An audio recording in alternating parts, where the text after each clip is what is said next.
اسی آج میں جنگ بدر کے بارے میں کچھ کہنا چاہتا ہوں۔ کچھ تو توحیدی باتیں آپ سے کہنا چاہتا ہوں جو غلط فہمیوں کی حیثیت رکھتی ہیں، اور پھر واقعات ہیں، اس کے بعد اس کے نتائج کا ذکر ہے۔ اب اللہ کرے میں ساری باتیں کہہ سکوں۔ جہاں تک پہلی بات کا تعلق ہے وہ یہ ہے کہ مستشرقین نے اور غیر مسلم مورخین نے اس بات پر بڑا ہنگامہ کیا ہے اور مسلمان نوجوانوں کو گمراہ کرنے کی کوشش کی ہے، اور امر واقعہ یہ ہے کہ وہ بہت حد تک اس میں کامیاب بھی ہیں۔ اس لیے کہ ہمارا نوجوان جو صرف انگریزی اسکولوں میں یا اس کے بعد کالجوں میں یونیورسٹیوں میں پڑھ کر بیرون ملک تعلیم حاصل کرنے کے لیے چلا جاتا ہے، اور وہاں کی یونیورسٹیوں میں چونکہ اب اسلامک اسٹڈیز کے لیے ادارے بھی قائم ہو چکے ہیں، اسی اور میں پڑھتا ہے، بعض لوگ تو اس میں PhD کر کے آتے ہیں، وہ یہ سمجھتا ہے، ان کو بالکل ایک استاد کی حیثیت سے جانتا ہے اور سمجھتا ہے کہ یہ لوگ اپنی تحقیق کے نقطہ نگاہ سے جو کہہ رہے ہیں وہ بالکل صحیح ہے، تو یہ خامیاں ہیں نبی کریم صلی اللہ علیہ وسلم کی زندگی میں، اس لیے ان کو قبول کر لیتا ہے، اور وہی پھر وہ باقی زندگی اپنے شاگردوں کو وہی کہتا رہتا ہے۔ یہ باتیں چونکہ میں نے خود اپنے کانوں سے سنی بھی ہیں، اس لیے میں سمجھتا ہوں کہ وہ کسی نہ کسی حد تک بلکہ بہت حد تک اس میں کامیاب۔ حالانکہ حقیقت دیکھی جائے تو نبی کریم صلی اللہ علیہ وسلم کی زندگی بالکل آئینے کی طرح صاف اور شفاف ہے، اور اس میں سوائے رسالت کے اور کسی چیز کا دخل نظر ہی نہیں آتا۔ لیکن ان کا کہنا یہ ہے کہ جہاں تک حضور کی زندگی مکے میں گزری ہے وہ تو ایک درویش کی زندگی تھی اور ایک پیغمبر کی زندگی تھی، ایک نبی کی اور ایک رسول کی زندگی ایسی ہونی چاہیے، یعنی وہ ایک قسم پرسی کے حال میں زندگی گزارتا ہے، اس کے باوجود وہ اللہ کا دین لوگوں تک پہنچاتا ہے، جیسے عیسیٰ علیہ السلام کی زندگی تھی۔ ان کے سامنے چونکہ وہی تصویر ہے، اس لیے سمجھتے ہیں کہ یہ ایک پیغمبر کی زندگی۔ اور مدینہ طیبہ میں جب حضور تشریف لائے ہیں تو پھر وہ سمجھتے ہیں کہ اب چونکہ نبی کریم صلی اللہ علیہ وسلم نے کوشش کی ہے اپنے پاؤں پر کھڑا ہونے کے بعد کہ میں دشمن کو زیر کرنے کی کوشش کروں، ان کے علاقوں پر قبضہ کروں، اس لیے آپ نے سب سے پہلے تو یہ کام کیا کہ مختلف وقتوں میں اپنے لوگوں کی چھوٹی موٹی ٹولیاں ان کے راستے میں بھیجنی شروع کر دی تاکہ ان کو لٹیروں کی تربیت دی جائے، چنانچہ صحابہ کو لٹیرا بنایا گیا، اور وہ اس کی دلیل کے طور پر وہ وادی نخلا کے واقعے کو پیش کرتے ہیں، اور اس میں سمجھتے ہیں کہ دیکھیے اس میں حضور نے اس کے بعد 29 لڑائیاں لڑی ہیں، حتیٰ کہ مکہ فتح ہو گیا، اس کے بعد جنگ تبوک تک، یعنی آپ بیرون ملک کے دفاع کے لیے بھی آپ گئے، تو یہ ساری زندگی حضور کی ایک دنیا دار بادشاہ اور حکمران کی زندگی ہے، اس میں نبوت کو کوئی دخل نہیں۔ اس لیے کہا جاتا ہے کہ حضور کی وہ زندگی جو مکے میں بظاہر ان کا کہنا یہ ہے کہ وہ ایک پیغمبر کی زندگی تھی، لیکن وہ در پردہ دوسرے لفظوں میں یہ کہنا چاہتے ہیں کہ ایک بے کسی کی زندگی تھی، اس وقت اگر آپ کے پاس طاقت ہوتی تو وہاں بھی آپ یہی کچھ کرتے، لیکن جب آپ کو تھوڑی بہت طاقت ملی تو آپ نے وہ سب کچھ کیا جو دنیا دار حکمران کیا کرتے۔ لیکن حقیقت یہ ہے کہ نبی کریم صلی اللہ علیہ وسلم جو کچھ مکے میں کیا وہ بھی مدنی زندگی، وہ بھی ایک پیغمبر کی حیثیت سے کیا، اور جو کچھ آپ نے مدینہ طیبہ میں کیا وہ بھی ایک پیغمبر کی حیثیت سے کیا ہے، وہ بھی آپ کا فریضہ تھا۔ عیسیٰ علیہ السلام کو وہ دور نصیب نہیں ہوا، اس لیے ان کو یہ موقع ہی نہیں ملا کہ کبھی وہ زندگی کا وہ رخ بھی اختیار کرتے، اس لیے ان کی زندگی صرف پہلی حد تک ہے، اور وہ کہنا چاہیے کہ نبوت کا ایک ادھورا سا حصہ ہے، اور یہی وجہ ہے کہ ان کی زندگی میں شریعت نہیں ہے بلکہ شریعت کی روح موجود ہے جو پوری انجیل میں ہمیں نظر آتی ہے، اس میں شریعت کا تو کوئی دخل نہیں ہے۔ اب میں اس پر تھوڑی سی بات کرنا چاہتا ہوں کہ بات یہ ہے کہ نبی کریم صلی اللہ علیہ وسلم نے جب مدینہ طیبہ تشریف لائے ہیں تو کیا واقعی آپ نے آتے جارحانہ رویہ اختیار کیا؟ حالانکہ امر واقعہ یہ ہے کہ حضور وہاں سے نکلے ہیں، مدینہ طیبہ سے تو چھپ کر نکلے ہیں اور بڑی مشکل سے جان بچا کر نکلے ہیں۔ آپ کے ساتھی ایک ایک کر کے پہلے مدینہ طیبہ پہنچ چکے تھے، چند سات لوگ باقی تھے، بلکہ ان میں حضرت علی اور چند ساتھیوں کا ذکر ہے جو بعد میں حضور کے پہنچے ہیں، اور حضرت صدیق اکبر وہ حضور سے پہلے اجازت بھی لے چکے، لیکن حضور نے اجازت نہیں دی، کہا کہ تم میرے ساتھ چلو گے، اس لیے وہ حضور کے ساتھ تھے۔ آپ جب مدینہ طیبہ پہنچ گئے، اور مدینہ طیبہ میں پہلے سے اوس و خرج کی اکثریت مسلمان ہو چکی تھی، انہوں نے آپ کو ہاتھوں ہاتھ لیا، اس لحاظ سے یوں کہنا چاہیے کہ وہاں آپ کو ایک آزاد ملک اور آزاد وطن کا ایک تصور ملا۔ لیکن کیا یہاں آ کر آپ نے وہ واقعی طاقت پا لی کہ آپ ایک حکمران کے طور پر مشرکین مکہ کو سبق سکھانے کا ارادہ کریں۔ حقیقت یہ ہے کہ یہاں آ کر بھی نبی کریم صلی اللہ علیہ وسلم زندگی میں مصائب کے اعتبار سے کوئی فرق نہیں آیا، بلکہ وہاں اگر مصائب انفرادی تھے تو یہاں اجتماعی ہو گئے۔ وہاں زندگی کو خطرہ کم تھا، یہاں زندگی کو خطرہ بڑھ گیا، اور انہوں نے قریشیوں نے یہ کوشش کی کہ یہ شخص ہم سے بچ کر نکل گیا۔ وہاں تو یہ ان کی پابندیاں تھیں کہ وہ اگر حضرت صلی اللہ علیہ وسلم پر کوئی بھی ایسا خطرناک اقدام کرتے تو ان کو خطرہ تھا کہ بنو ہاشم اس کا انتقام لینے کے لیے اٹھے، اور ان کی معاملت کے دوسرے لوگ اٹھیں گے، جیسے عام طور پر قبائل کی زندگی میں حال ہوتا ہے۔ اس لیے اس لڑائی کو، اس سے پہلے وہ لمبی حرب بسوس لڑ چکے تھے، 40 سال تک وہ لڑائی کی دن دیکھے تھے انہوں نے، اس لیے آپ وہ ایک نئی لڑائی کے لیے متحمل نہیں ہو سکتے تھے، اس لیے وہ چاہتے تھے کہ ہم ایسا کوئی سخت اقدام نہ کریں، اور اگر کریں تو سارے قبیلے اس میں شریک ہوں۔ چنانچہ جب سارے قبیلے شریک ہو گئے تو رات کو انہیں پروگرام بنایا حضرت صلی اللہ علیہ وسلم کو شہید کرنے کا، لیکن حضور اللہ کے حکم سے وہاں سے بچ کے نکل آئے۔ لیکن جب آپ مدینہ طیبہ میں آئے تو یہاں آپ کی جان کو خطرہ بڑھ گیا۔ وہ سنیے کہ وہ کیسے۔ تاریخ سے ہمیں نظر آتا ہے کہ سب سے پہلے انہوں نے خط لکھا عبداللہ بن ابی کے نام، اور یہ مشرکین مکہ کی قیادت کا خط ہے جو آج بھی ریکارڈ پر موجود ہے۔ انہیں خط لکھا کہ انکم آویتم صاحبنا، یہاں سے شروع ہوتا ہے کہ تم نے ہمارے صاحب کو، ہمارے آدمی کو اپنے یہاں پناہ دی ہے، وہ یہاں سے بچ کے نکل گیا، ایک بگوڑا ہے وہ یہاں سے نکل گیا ہے، لیکن تم نے اس کو اپنی پناہ دے دی ہے۔ اب ہم تم سے زور دے کے یہ بات کہتے ہیں کہ تم ان سے لڑو، ان سے یہاں سے نکالو، اور اگر تم نے ان کو نہ نکالا اور یا لڑ کر ان کو قتل نہ کیا تو ہم قسم کھا کے یہ کہتے ہیں کہ ہم تم پر حملہ کریں گے، اور تم ظاہر ہمارا مقابلہ کرنے کی طاقت نہیں رکھتے ہو، اس لیے ہم تمہاری بیویوں کو، تمہاری عورتوں کو لونڈیاں بنائیں گے، تمہارے بچوں کو غلام بنا لیں گے، اور تمہیں تہے تہے کر دیں گے۔ اس کی وجہ سے عبداللہ بن ابی، آپ جانتے ہیں کہ یہ نوجوان شاید نہیں جانتے ہوں گے کہ نبی کریم صلی اللہ علیہ وسلم کے جانے سے پہلے اس کے لیے بادشاہت کا فیصلہ ہو چکا تھا، اور اس کے لیے تاج پوشی کا انتظام کیا جا رہا تھا، اور تاج بننے دے دیا گیا تھا۔ وہ تو حضور پہنچ گئے تو ظاہرہ اس کا سارا کھیل کباڑا ہو گیا، تو اس کا بنا بنایا کھیل جب اجڑ گیا تو وہ تو در پردہ اس کی ساری زندگی سمجھوتا نہیں کر سکا، باوجود اس کو کسی نے ایمان کا دعویٰ کیا، لیکن کبھی بھی ایمان کے تقاضوں پر پورا نہ اترا، اور اس نے منافقت کا طریقہ اختیار کیا۔ اور اس کی وجہ کیا تھی؟ وہی اس کا اقتدار کا ایک چسکا جس کے انتظار میں وہ تھا۔ اس لیے، اور یہ لوگ اوس و خزرج دونوں کا میرے کو سردار سمجھا جاتا تھا اس کو، اس لیے انہوں لوگوں اس کو خط لکھا۔ چنانچہ اس کا خط ملنے کی وجہ سے اس کا دماغ خراب بھی ہوا، اور اس نے کچھ نہ کچھ اقدام کرنے کی کوشش کی کہ نبی کریم صلی اللہ علیہ وسلم کو اس بات کی خبر ہوئی تو آپ جا کر اس سے ملے اور جا کر اس کو سمجھایا کہ دیکھو، تم اگر کچھ بھی اقدام کرتے ہو یا کوئی کوشش کرتے ہو تو تمہیں اپنے بھتیجوں، اپنے بھانجوں، اپنے بھائیوں کے خلاف یہ سب کچھ کرنا پڑے گا، تو کیا تم اس کے متحمل ہو سکتے ہو؟ آج تو پوچھ رہا ہو کہ تمہارا لحاظ کرتے ہیں، اور تم جانتے ہو کہ اوس و خزرج کی اکثریت مسلمان ہو چکی ہے، اب تمہیں پہلے ان کو تہے تیگ کرنا ہوگا، اس کے بعد تم ہم تک پہنچو گے، مہاجرین تک۔ تو بتاؤ تم آخر یہ کام کیوں کرو گے، اور اس طرح خطرناک اقدام تمہاری ہے، کیا فائدے کی بات ہے؟ اس کے بعد سمجھ میں آئی تو اس نے کچھ نہ کیا۔ ان کا دوسرا خط آیا کعب بن اشرف کے نام۔ یہ کعب بن اشرف یہود کے بنو نذیر کا ایک بہت بڑا سردار تھا، اور بہت ذہین و فتین آدمی، اور بہت مانا ہوا شاعر، اور بڑا مانا ہوا سازشی بھی،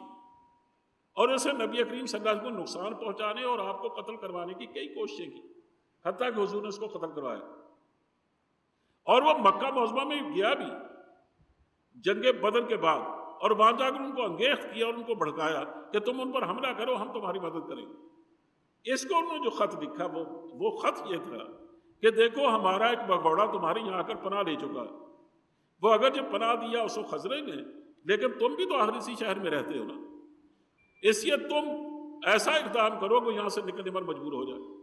چنانچہ ان کو بھی، سارے یہود تو پہلے دشمن تھے،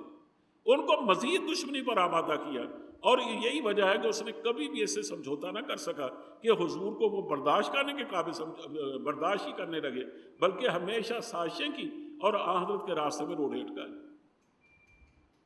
تیسری بات، اوس کے سردار ہیں حضرت سعد بن معاذ، یہ اوس کے سردار ہیں۔ خزرج کے سردار سعد بن عبادہ، سعد بن معاذ عمرہ کرنے کے لیے گئے اور اس وقت حضور وہاں تشریف لے جا چکے تھے اور یہ لوگ اسلام کا کلمہ پڑھ چکے تھے۔ چنانچہ اس کا پرانا یارانہ تھا امیہ بن خلف کے ساتھ، وہ جا کر رات کو اس کے پاس ٹھہرے، صبح وہ ان کو طواف کرانے کے لیے اپنے ساتھ اپنے ہمراہی میں لے کے آئے۔ اتفاق سے جیسے وہ حرم میں داخل ہوئے تو سامنے سے ابو جہل آتا ہوا دکھائی دیا اور ان کا آمنا سامنا ہو گیا۔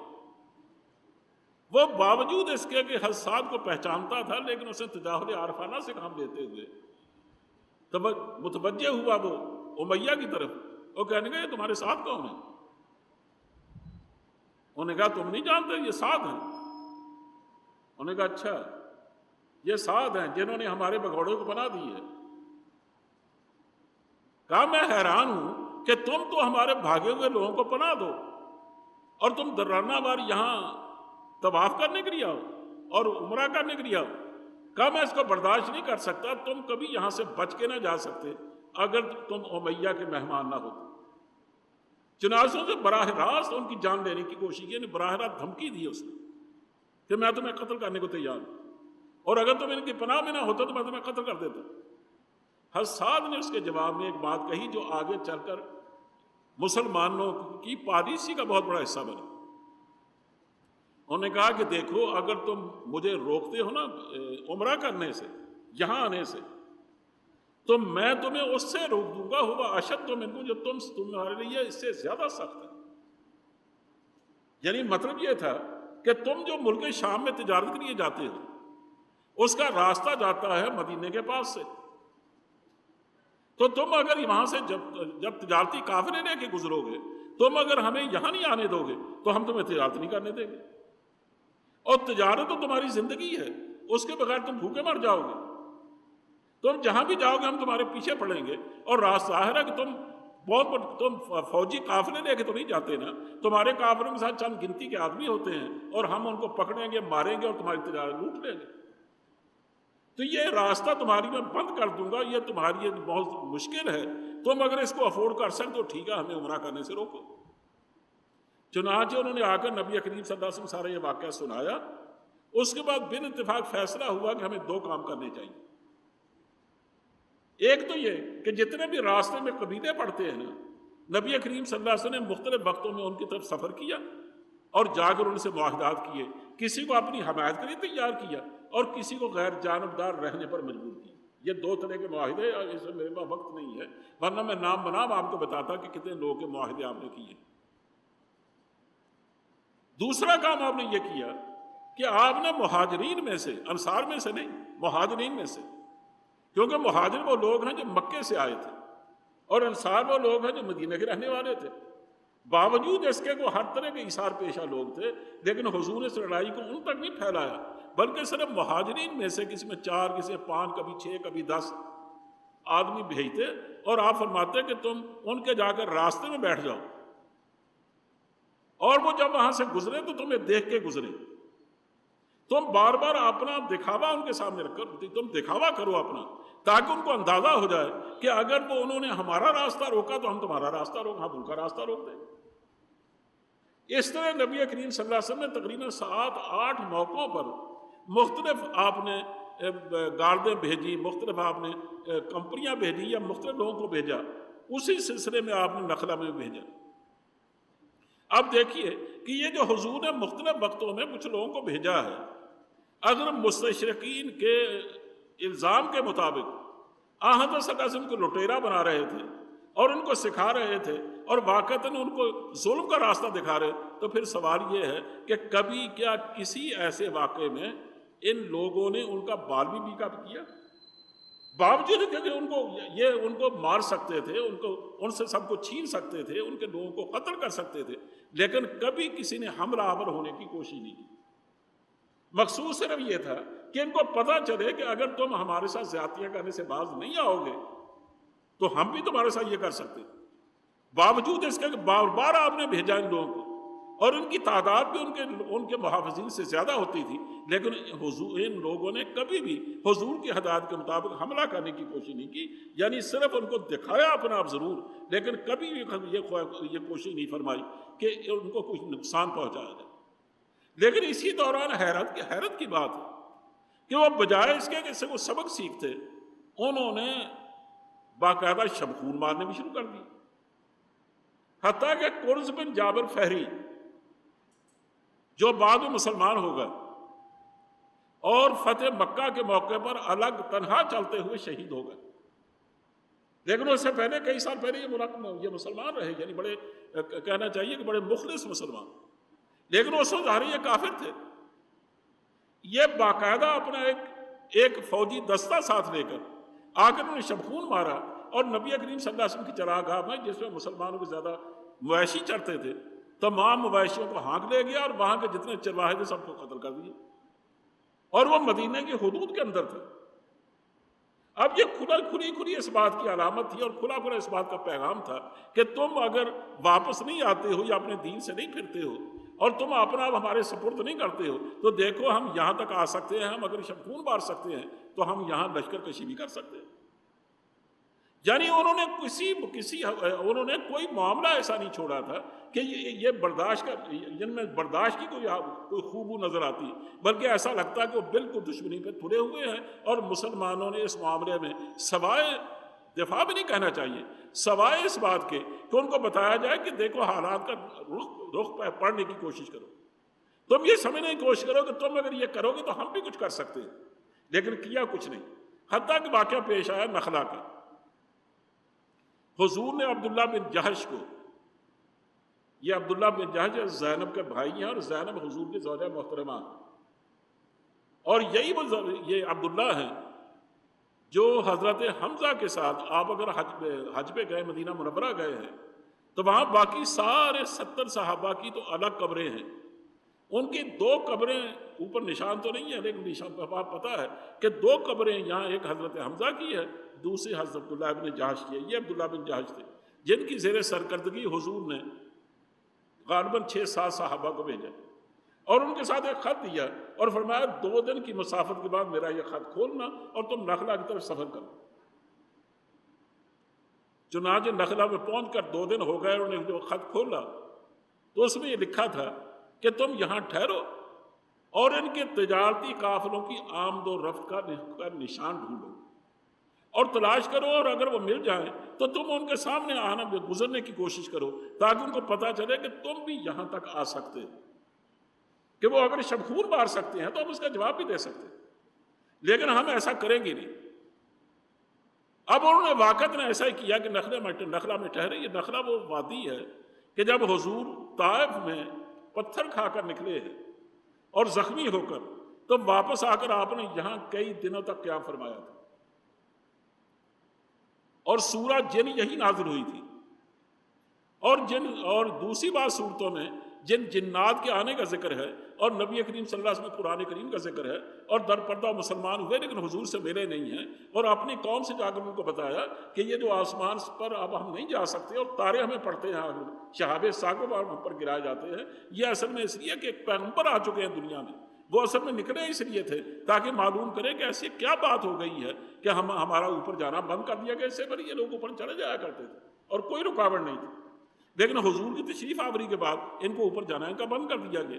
کوئی جن حد تک فرشتے بھی اپنے خاص حدود میں رہتے تھے، ادھر ادھر جانے کی ان کو اجازت نہیں تھی۔ یہ بات یہ نخلا، اب ان کے سامنے جیسے ہی ان کا قافلہ نکلا نا اور قافلہ گزرا تو معلوم یہ ہوتا ہے کہ عبداللہ بن جہش آپ اپنے اندر ضبط نہ کر سکے۔ وہ جو انہوں نے 9 سال اور 13 سال گزارے تھے مکہ معظمہ میں، اور اس میں دن رات مارے کھائی تھی، اور ایک سے ایک بڑھ کر آدمی زخمی ہوا تھا، ان کے پرانے زخم سلگنے لگے۔ دیکھا کہ یہ ہمارے دشمن ہیں، یہ وہی لوگ ہیں جو کل تک ہمیں پیٹتے رہے، اب ہمارے سامنے بچ کے نکل جائیں، یہ کیسے ہو سکتا ہے؟ حالانکہ وہ جانتے تھے کہ یہ مسلمانوں کی پالیسی نہیں ہے، لیکن انہوں نے آگے بڑھ کر ان کا مال چھیننے کی کوشش کی، حتیٰ کہ تصادم ہوا ان میں سے ایک عمر بن حضرمی یہ مارا گیا، اور 2 آدمی وہاں 3 آدمی 2 آدمی گرفتار ہوئے، اور باقی مال کو مال غنیمت بنا لیا گیا اور ساتھ لے کر مدینہ منورہ چلے گئے۔ جب حضور کے سامنے جا کر مال غنیمت پیش کیا تو آپ نے مال غنیمت قبول کرنے سے انکار کر دیا۔ آپ نے کہا کہ میں نے تمہیں لڑنے کے لیے نہیں بھیجا تھا۔ اور صحابہ جس صحابی سے ملے انہوں نے ہر ایک نے ایک ہی بات کہی کہ دیکھو تم نے ایک ایسا کام کیا ہے جس کا تمہیں حکم نہیں دیا گیا تھا۔ اور پھر یہ کہ شبہ اس بات کا کہ شاید اس دن رجب کی ابتدا ہو چکی تھی، اب رجب اشہر حرم میں سے ہے، تم نے اشہر حرم میں قتال کیا اور ان لوگوں سے قتال کیا جن سے لڑنے کی تمہیں اجازت نہیں دی گئی تھی، تم نے ایک ایسا اقدام کیا۔ اس لیے جو آدمی مارا گیا تھا نبی کریم صلی اللہ علیہ وسلم اس کی دیت ادا فرمائی۔ آپ جانتے ہیں 100 اونٹ ہوتے ہیں دیت کے اونٹ بھیجے مکہ معظمہ میں، اور 2 جو آدمی تھے ان کو رہا کر دیا اور ان کا مال بھی واپس کیا اور کہا تمہاری امانت ہے، جب چاہو یہ لے جاؤ، ہم اس کو مال غنیمت نہیں سمجھتے۔ یعنی حضور نے پورا اہتمام کیا اس بات کا کہ یہ لوگ اس کو لڑائی، یعنی یہ سمجھ لیں کہ یہ غلط فہمی ہے اور غلط فہمی کی بنیاد پر ایسا ہوا ہے، ورنہ ہم یہ پالیسی کے طور پر ہم ایسا نہیں کر رہے۔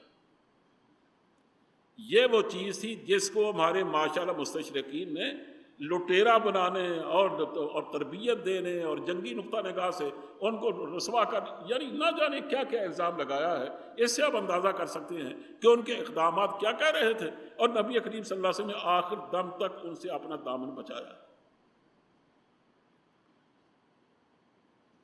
لیکن بالآخر ایک اس کا نتیجہ جو نکلنا چاہیے تھا وہی نکلا کہ ابو سفیان کی زیر سرکردگی ایک قافلہ تجارت تیار ہوا، اور وہ اتنا بڑا قافلہ ہے جس کی کوئی نظیر اس سے پہلے نہیں ملتی۔ یعنی وہ قافلہ ہے جس پر سامان گیا ہے 100 اونٹوں پہ لد کر، 90 یا 100 اونٹوں پہ لد کے گیا۔ اتنا بڑا قافلہ کبھی نہیں گیا ملک شام میں، اور اس میں ابو سفیان کے الفاظ یہ ہیں کہ کوئی مرد اور کوئی عورت ایسی نہیں رہی جنہوں نے اس قافلے کی تیاری میں اپنا حصہ نہ ڈالا ہو، یعنی ہر ایک نے اپنا حصہ دیا۔ اگر کسی کے پاس 1 درہم بھی تھا نا تو وہ بھی اس نے دی، اور مقصود اس سے کیا تھا کہ اس سے جو پس انداز ہوگا وہ مسلمانوں کی استحصال میں خرچ کیا جائے، کہ ہمارے پاس جنگی اخراجات کے لیے پیسے نہیں ہیں، یہ ہم اتنا بڑا قافلہ جو بھیج رہے ہیں اس سے زیادہ ہزاروں درہم، ہزاروں دینار ہمیں بچیں گے، وہ سارے ہم مسلمانوں کے استحصال میں خرچ کریں گے۔ نبی کریم صلی اللہ علیہ وسلم کے حالات سے واقف رہتے تھے، آپ کو جب اطلاع ملی کہ وہ قافلہ چلا گیا ہے شام کو اور وہ ظاہر وہاں سے کما کے لوٹے گا اور اس کی ساری کمائی مسلمانوں کے استحصال کے لیے خرچ ہوگی، تو آپ نے لوگوں کا اجلاس بلایا اور فیصلہ یہ ہوا کہ اس قافلے کو راستے میں روکا جائے۔ اور روکنے کا مطلب کیا ہے کہ ان کے لوگ لڑیں تو ان کو وہ مارے جائیں، اور باقی جو سامان اس کو مال غنیمت بنا لیا جائے۔ اور یہ اس لیے روکنا ضروری ہے کہ کل کو ہمارے خلاف استعمال ہونے والا۔ چنانچہ حضور ایسا معلوم ہوتا کہ وہاں سے جب نکلے ہیں تو یہی ذہن میں تھا، لیکن راستے میں آن حضرت پر جو وحی اتری، بلکہ مدینے میں ہی اتری معلوم ہوتا، کیونکہ اس میں الفاظ ہیں کما اخرجک ربک من بیتک بالحق، بیت کا لفظ ہے، اسے واضح طور پر بتایا گیا کہ یعدکم اللہ احدی الطائفتین انہا لکم، کہ اللہ تم سے وعدہ کرتا ہے کہ یہ 2 گروہ ہیں، ان میں سے ایک تمہارے لیے۔ یہ 2 گروہ کون سے ہیں کہ ایک تو یہ قافلہ آ رہا ہے جس کی تمہیں خبر ہے، لیکن قافلے کو بچانے کے لیے ابو سفیان نے پہلے آدمی دوڑا دیا ہے۔ وہ جانتا ہے کہ بدر کے قریب یہ لوگ ہم سے تعرض کر سکتے ہیں، اسے وہاں جا کر اس نے اس طرح تصور دیا گویا قافلے پر حملہ ہو گیا ہے۔ عربوں کی عادت یہ تھی کہ جب کسی جنگی اقدام کے بارے میں یا خطرناک حالات کے بارے میں یا بہت بڑے خطرناک خطرے کے بارے میں اطلاع دینا چاہتے نا تو وہ کہتے النطیمہ النطیمہ، لوگوں دوڑو دوڑو بھاگو بچاؤ، اور کہا محمد اپنے ساتھیوں سمیت تمہارے قافلے کے پیچھے پڑ گیا ہے اور وہ خطرے میں ہے، اگر تم اس کو بچانا چاہتے ہو تو فوراً اپنی فوج لے کے نکلو۔ چنانچہ ایک ہی رات میں ساری فوج تیار کی، اور اگلے دن عتبہ بن ربیعہ کے زیر صدقدگی، اور اس میں زیادہ اہمیت ابو جہل کی تھی، اور سارے بڑے بڑے سردار اس میں شریک تھے۔ 950 یا 1000 کی تعداد میں وہ لوگ نکلے اور ان کا مقصد صرف بدر تک آنے کا نہیں تھا، یعنی یہ نہیں تھا کہ ہم کافرے کو بچا لیں، بلکہ وہ مدینے پہنچ کر داد عائش دینا چاہتے تھے اور وہاں تہتے کر دینا چاہتے تھے مسلمانوں. اللہ نے اطلاع دی کہ ادھر سے قافلہ آ رہا ہے تمہارے استیصال کے لیے، اور یعنی وہ آ رہا ہے شمال سے، اور یہ آ رہا ہے، وہ آ رہا ہے جنوب سے، یہ آ رہا ہے شمال سے. اب دونوں قافلے تمہارے سامنے ہیں. ایک کے ساتھ کل 40 یا 70 آدمی ہیں اس کے بچاؤ کے لیے. ظاہر ہے وہ بڑا آسان راستہ ہے. اسی فرمایا بھائی یعیدکم اللہ احد الطائفتین انھا لکم وتودون ان غیر ذات الشوکہ، کہ وہ ہے جس میں کوئی کانٹا نہیں، یعنی تمہارے مرنے کا کوئی اس میں احتمال نہیں. ایک تو یہ ہے تم چاہو تو اس کو لوٹ لو، تو ہم وعدہ کرتے ہیں ہم تمہیں دے دیں گے. اور یہ بھی ہم وعدہ کرتے ہیں کہ اگر تم آگے بڑھ جاؤ اور بدر پہنچ کر تمہارا تصادم ہو جائے تو ہمارا وعدہ ہے کہ ہم تمہیں ان پر برتری دیں گے اور تمہیں فتح عطا فرمائیں گے. اب مسلمان تو ظاہر ہے کہ اپنی بے کسی کی وجہ سے، اپنی بے ہمتی، بے بضاعتی، اور اپنے پاس اسلحہ جنگ نہ ہونے کی وجہ سے، اپنے پاس وسائل نہ ہونے کی وجہ سے، وہ یہی چاہتے تھے کہ جو شام سے آ رہا قافلہ نا ہم اس کو لوٹیں. لیکن راستے میں پہنچ کر حضور نے مشاورت طلب کی. ان میں یہ سارے 313 آدمی جو ساتھ تھے وہ سارے شریک ہوئے. ان میں مہاجر بھی تھے، ان میں انصار بھی تھے. حضور نے جب یہ پوچھا کہ لوگوں اب بتاؤ کیا کرنا ہے، تو ظاہر ان کو تو ایک ہی قافلے کا پتہ تھا. انہوں نے کہا حضور قافلہ تو ہم نے وہ تو قافلہ ایسی بات نہیں ہے کہ ہم اس کو ڈھونڈ نہ سکے، آپ ہمیں لے چلیں ہم اس کو ڈھونڈ لیں گے. آپ نے پھر فرمایا کہ لوگوں مجھے مشورہ دو. لوگوں میں سے کچھ لوگوں کو جب پتہ چلا کہ دوسرا ایک قافلہ بھی آ رہا ہے، یعنی ہم ایک فوجی نقطہ نگاہ سے بھی آگے بڑھ رہے ہیں، تو انہوں نے اس کی بھی حمایت کی. لیکن اکثریت نے پھر بھی یہ کہا کہ ہمیں ادھر جانا چاہیے. لیکن حضور نے پھر فرمایا لوگوں مجھے مشورہ دو. اس پر حضرت مقداد اٹھے جو مہاجر صحابہ میں سے تھے. انہوں نے کہا حضور ہم آپ پر ایمان لائے، آپ ہمیں جہاں بھی لے کے نکل جائیے، آپ چاہے ان سے لڑا دیجئے ہمیں، جب تک ہماری ایک آنکھ بھی حرکت کرتی ہے نا ہم آپ کو دشمن کے حوالے نہیں کریں گے. آپ ہمیں انشاءاللہ ہم سے وہ کچھ دیکھ لیں گے جس سے آپ کی آنکھیں ٹھنڈی ہو جائیں. لیکن حضور وہ چونکہ مہاجر تھے نا، حضور نے پھر فرمایا لوگوں مجھے مشورہ دو. اب سعد بن معاذ اٹھے اور کہا کہ معلوم یہ ہوتا ہے کہ نبی کریم صلی اللہ علیہ وسلم کا روح سخن انصار کی طرف ہے. یہ حضور اس لیے مشورہ چاہتے تھے کہ جب آپ تشریف لائے تھے، آپ جانتے ہیں کہ جو دوسری بیعت ہوئی ہے مکہ معظمہ میں، اور اس کے نتیجے میں حضور تشریف لائے نے دعوت دی حضور کے آنے کی، اس میں ان سے یہ معاہدہ ہوا تھا کہ جب کوئی باہر سے حملہ آور ہو تو تم لوگ ہماری مدد کرو گے، ہمارا دفاع کرو. لیکن یہ بات نہیں تھی کہ ہم اگر کسی پر چڑھ کے جائیں تو تم ہمارا ساتھ دو. اسی حضور یہ چاہتے تھے کہ بات کھل جانی چاہیے. ہو سکتا ہے کہ یہ اس کا سہارا لیں اور یہ کہیں کہ حضور نے آپ نے تو ہمیں دوسری بات کا پابند کیا تھا، اس کے لیے تو آپ نے ہم سے وعدہ نہیں لیا تھا. لیکن سعد نے اٹھ کر کہا، انہوں نے یہیں سے شروع کیا کہ حضور ہم آپ پر ایمان لائے، ہم نے آپ کی تصدیق کی. آپ ہم سے جو لے لیتے ہیں وہ ہمیں زیادہ عزیز ہے اس سے جو پیچھے چھوڑ دیتے ہیں. آپ ہمیں سمندر میں لے کے اتر جائیں کوئی آدمی ہم میں سے پیچھے نہیں رہے. آپ برق الغمار تک چلے جائیں جو آخری حد تھی اس کی، تو کوئی شخص پیچھے رہنے کی ہمت نہیں کرے. آپ آگے بڑھ کر دشمن سے ہمیں ٹکرا دیں تو جب تک ہمیں ایک آنکھ بھی حرکت کرتی ہے اور ایک آدمی بھی زندہ ہے تو ہم آپ کو دشمن کے حوالے نہیں کریں گے، بلکہ ہم خود لڑیں گے، خود جانیں دیں گے اور آپ کی حفاظت کریں گے. اس لیے کہا کہ آپ ہمیں اللہ کے راستے میں لے کے جانا چاہتے ہیں، بدر تک لے جانا چاہتے ہیں تو شوق سے چلیے، ہم جانے کو تیار ہیں. جب یہ بات ہوئی اس پر حضور کا چہرہ مسکرا اٹھا، تمتما اٹھا، اور آپ اٹھے فرمایا صرف فی سبیل اللہ، چلو پھر اللہ کے راستے میں. اب دیکھو یہاں سے تو آپ نکلے، لیکن مشکل یہ تھی کہ بے سر و سامانی وہ آج بھی جب کوئی آدمی اس کو پڑھتا ہے دیکھتا ہے تو حیرت زدہ ہو رہ جاتا ہے. حفیظ نے کوئی شاعری نہیں کی، اس نے بالکل صحیح بات کی ہے. اس نے اونٹوں کا ذکر نہیں کیا. اونٹ تھے کل 70 اور چڑھنے والے کتنے تھے؟ 313 یا 314. ان میں سے کچھ پیدل تھے، کچھ سوار ہوتے تھے، کچھ 3-3 4-4 پٹ چڑھتے تھے. اور سواری کو بچانے کے لیے یا اس کو حوصلہ دینے کے لیے خود سوار پیدل بھی چلتے تھے۔ اس طرح حضور نے بھی پیدل سفر کیا، حضرت علی آپ کے ساتھ تھے اور بھی ایک آدمی آپ کے ساتھ تھے، اس طرح باری باری سفر کرتے تھے۔ اور جہاں تک باقی اسلحہ جنگ کا تعلق ہے، حفیظ نے ٹھیک کہا کہ تھے ان کے پاس 2 گھوڑے، 6 زرہیں، 8 شمشیریں۔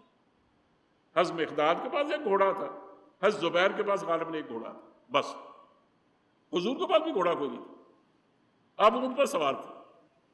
اور وہ بھی کبھی پیدل کبھی سوار۔ اور جہاں تک تلواروں کا تعلق تھا اور تیغوں کا تعلق تھا کہ تھے ان کے پاس 2 گھوڑے، 6 زرہیں، کل 6 زرہ پہننے والے لوگ تھے، 8 شمشیریں اور 8 تیغیں تھیں، 8 تلواریں تھیں۔ یہ ان کے پاس کل اسلحہ جنگ تھا۔ جن کے پاس کچھ نہیں تھا، حضور نے ان کو تختے دیے اور وہ جا کے ان کے ہاتھوں میں تلواریں بن گئے۔ ان کو شاخیں توڑ کے دی درختوں کی، وہ جا کے ان کے ہاتھوں میں تلواریں بن گئی، اور انہوں نے اصل تلواروں سے بڑھ کر کام کیا۔ یعنی یہ بے سر و سامانی کا عالم تھا، اور بعض لوگوں کے تن پر کپڑے بھی نہیں تھے، حتیٰ کہ مدینہ منورہ میں پہنچ کر جب حضور جس صبح کے بعد لڑائی ہونے والی تھی، آپ نے باقاعدہ صف بندی کی، آپ ایک تیر ہاتھ میں تھا اور صفیں سیدھی کرنے کے لیے نکلے۔ ایک صحابی، غالباً ان کا نام شاید عروہ ہے یا عزہ ہے، مجھے اس کو یاد نہیں ہے، اللہ بہتر جانے، ان کو حضور نے تیر چبوتے ہوئے جسم سے وہ ننگے تھے، یعنی ان کے جسم پر کپڑا بھی نہیں تھا، صرف ایک تابن باندھا ہوا تھا اور کرتا نہیں تھا جسم پر۔ آپ نے ننگے جسم پر تیر چبو کے کہا کہ سیدھے ہو کر کھڑے ہو جاؤ اور صف میں کھڑے ہو جاؤ۔ انہوں نے کہا حضور آپ نے مجھے تکلیف دی، میں انتقام چاہتا ہوں۔ آپ چونکہ عدل کا دعوے دار تھے، آپ نے اپنا کپڑا اٹھا دیا، فرمایا تم شوق سے اپنا انتقام لے سکتے۔ چنانچہ وہ آگے بڑھا اور اس نے حضور کے جسم کو چومنا شروع کر دیا، اور بار بار بے ساختہ دیوانہ وار چوم رہا تھا۔ حضور نے حیران ہو کر پوچھا کہ یہ تم نے کیا کیا؟ کہا حضور میں نے یہ سوچا کہ اب اس کے بعد اللہ ہی بہتر جانتا کیا ہونے والا ہے، اگر شہادت نصیب میں ہے تو یہ ہماری آخری ملاقات ہے،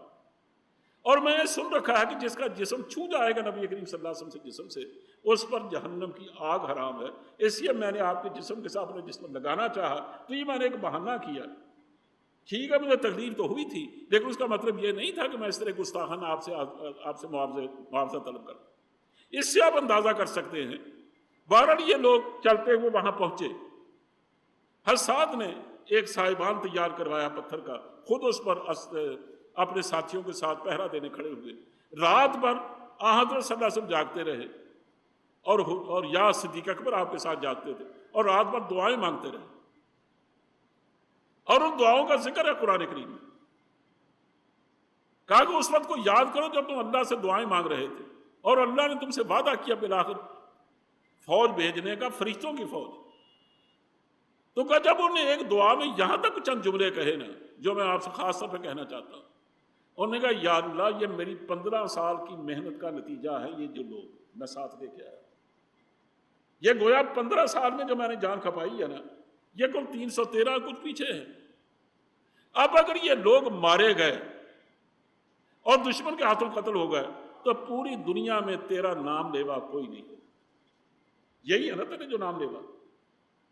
اگر میں مارا گیا تو کوئی بات نہیں، یہ مارے گا تب بھی کوئی بات نہیں، ہم تو شہادت کی کے مزے لوٹیں گے، تو ہمیں جنت عطا کرے گا، لیکن تیرا نام لیوا دنیا میں کوئی نہیں ہوگا۔ چنانچہ ایک فیصلہ، ایک سودا تھا کہ اگر تو چاہتا کہ تیرا نام دنیا میں بلند ہو اور واقعتاً تیرا پیغام دنیا تک پہنچے اور تیرا دین واقعتاً اس پر نافذ ہو اور دنیا کی گلی گلی میں اور کوچے کوچے میں پہنچے، تو پھر تو ان کو زندہ رکھ، انہیں کی اولاد جب بڑی ہوگی تو تیرے راستے میں کام آئے گی، لیکن اگر تو یہ نہیں چاہتا تو پھر تیرا دین نہیں پھیلے گا۔ یہ گویا اللہ ان کی طرف سے ایک آفر تھی کہ اگر تو اپنا دین بچانا چاہتا تو ان کو بچا لے۔ اللہ نے فرمایا کہ میں ان کو بچا لوں گا، لیکن اب یہ تمہاری ذمہ داری ہے کہ جب تک تم زندہ ہو یا تمہاری اولادیں زندہ ہیں، ان کی اولادیں زندہ ہیں، جب تک مسلمان کوئی بھی زندہ ہے، اس کی زندگی کا حاصل ہی یہ ہے کہ دنیا میں صرف اس کو اللہ کے دین کو سر بلند کرنا ہے، اور اگر وہ سر بلند نہیں کرتا تو اس کا مطلب یہ جو سودا ہم نے اللہ سے کیا تھا، ہم نے اس پر ہم جھوٹے ثابت ہو گئے۔ یعنی اللہ نے صاف صاف یہ کہا تھا کہ میں تمہیں بچانا چاہتا ہوں اس شرط کے ساتھ کہ تم واقعی اللہ کا دین بچاؤ۔ حضور نے بھی یہی کہا تھا کہ اگر یہ لوگ زندہ رہیں گے تو تیرا دین زندہ ہے، اور اگر یہ لوگ مر گئے تو بس تیرا دین ختم ہو جائے گا۔ اللہ نے کہا کہ کوئی بات نہیں ایسی، واقعتاً یہ ان لوگوں کو میں زندہ رکھوں گا، لیکن باقی بہت بڑی ذمہ داری تمہارے سر اور تمہاری اولادوں کے سر ہے، آپ پر بھی ہے جن کو میں خطاب کر رہا، کہ آج بھی ہماری یہ ذمہ داری ہے کہ اگر ہم مسلمان کہلاتے ہیں، ماشاءاللہ روزہ رکھتے ہیں، نمازیں پڑھتے ہیں، لیکن اللہ کا دین اسے لاوارث۔ پورے عالم اسلام میں ایک ملک ایسا نہیں ہے جس میں مسلمان تو رہتے ہیں لیکن اسلام نام کی کوئی چیز نہیں۔ آج فلسطینیوں پر اتنا ظلم ڈھایا جا رہا ہے کہ حضور فرماتے تھے کہ اگر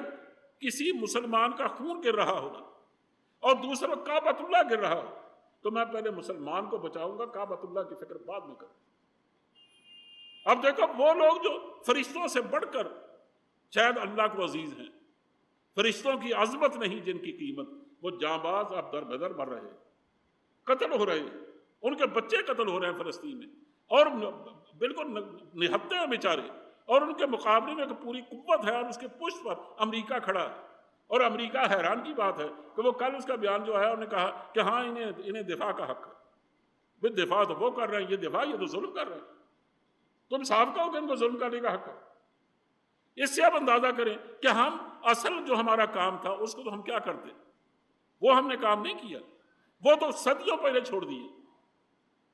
لیکن ہم جو کم از کم مسلمانوں کو بچانا ہی چاہتے تھے، یا بچانا ہماری